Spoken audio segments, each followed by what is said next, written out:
Pessoal, olha que interessante o que esse geneticista falou. How many genes exactly do we have?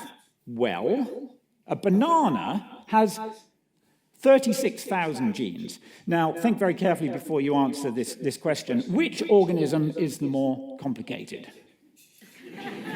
Okay. So, it stands to reason that I'm going to need more than 36,000 genes, right?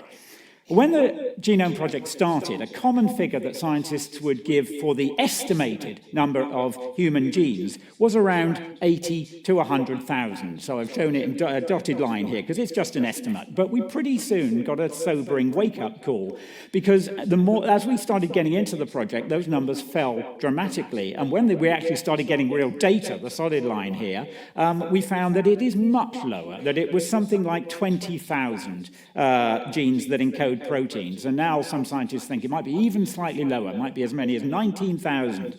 So that's about as many as a tiny soil-dwelling worm called the nematode has, and it's scarcely half what a banana has.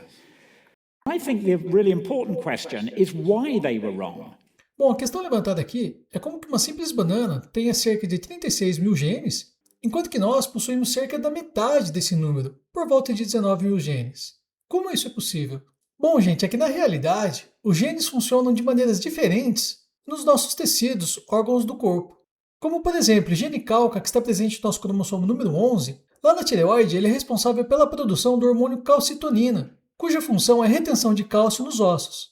Só que esse mesmo gene, no nosso cérebro, nos neurônios, ele é responsável pela produção de um neurotransmissor, o CGRP, que está relacionado à transmissão da informação de dor no nosso sistema nervoso central.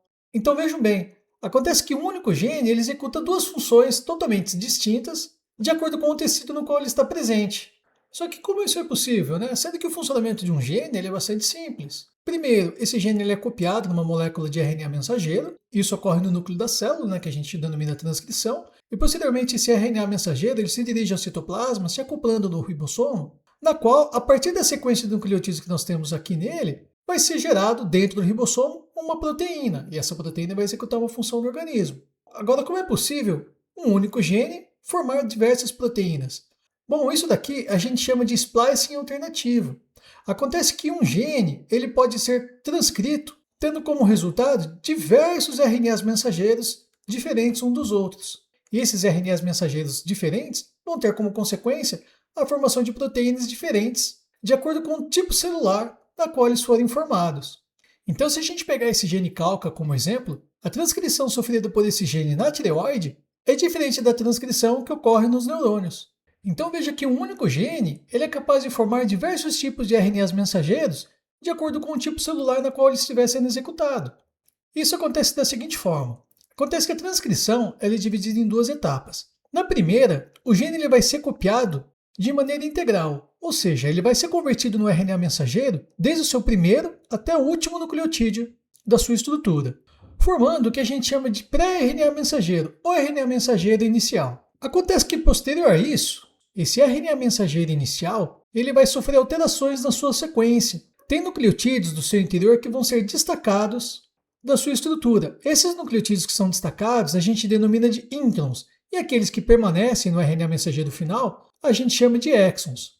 Então, quando um gene é copiado, tendo como resultado final o RNA mensageiro, primeiro, ele é copiado na sua forma integral, e posteriormente uma parte desses nucleotídeos vão ser retirados, até que a gente tenha o RNA mensageiro final, que vai sair então do núcleo, se direcionando no citoplasma, no interior de um ribossomo, onde ele vai produzir uma proteína. Só que num tecido ele pode ter como resultado final um RNA mensageiro, e num outro tecido ele pode ter como final um outro RNA mensageiro, como é o caso do nosso exemplo dado aqui, do gene calca.